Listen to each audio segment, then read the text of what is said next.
Every year, thousands of graduates enter the corporate world with identical credentials.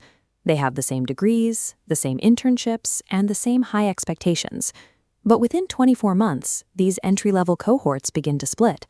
Some will climb, while others, despite their high marks, will find themselves stuck exactly where they started. Most fresh hires suffer from the skill trap. It is the belief that the technical knowledge used to pass an exam is a guaranteed ticket to the executive suite. In modern offices, technical skills are merely the entry fee.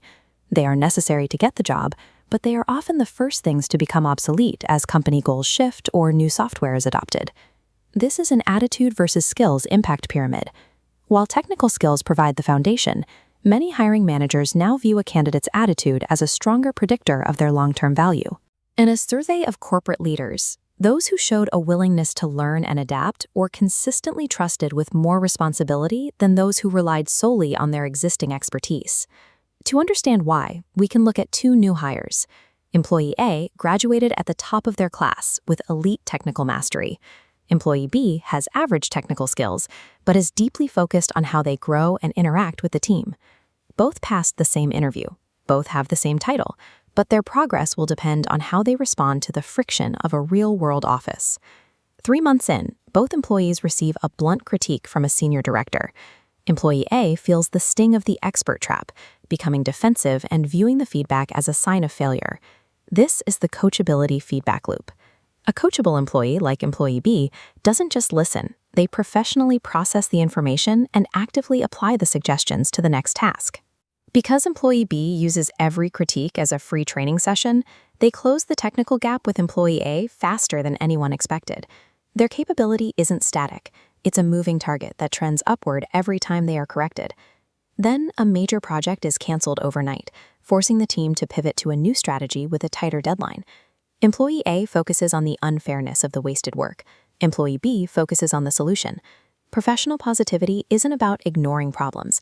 It's about maintaining constructive behavior that keeps the team from stalling during a crisis. If you're looking to navigate these corporate transitions, subscribe to Corporate Elevate. We release new insights every week to help you understand the mechanics of career growth. Momentum in the first year isn't built by being perfect. It's built by absorbing criticism without ego and acting as a steadying force when the plan changes. 6 months later, a software error cost the department a significant amount of time and money.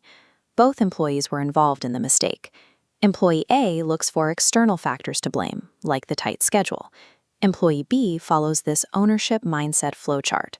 They walk into the manager's office, take full responsibility, and immediately present a plan to ensure the error never happens again. By taking responsibility, Employee B builds a level of trust that Employee A's technical skill can't buy. Leadership now sees Employee B as a person who can handle high-stakes projects.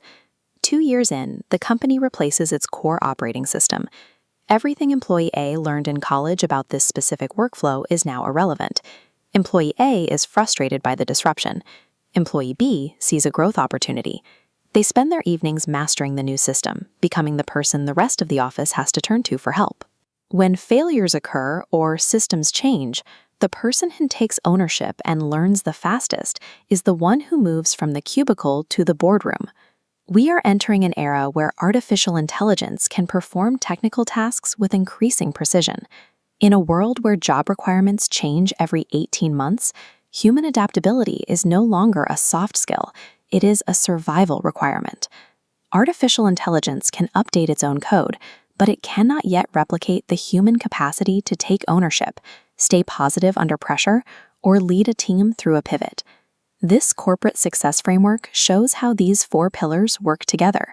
When coachability, positivity, ownership, and growth orientation are locked together, they form a foundation that remains relevant even when the industry shifts. Looking back at our 2 hires, Employee B is now managing a department because they were able to evolve. Employee A is still doing the same tasks they were hired for, unable to move past the limitations of their initial training. Technical skills may get you through the first door, but your career trajectory is determined by how you handle the doors that haven't even been built yet. What is the most important trait you've seen in a successful leader? Share your thoughts in the comments below, and don't forget to like and subscribe to Corporate Elevate for more strategies on the modern office.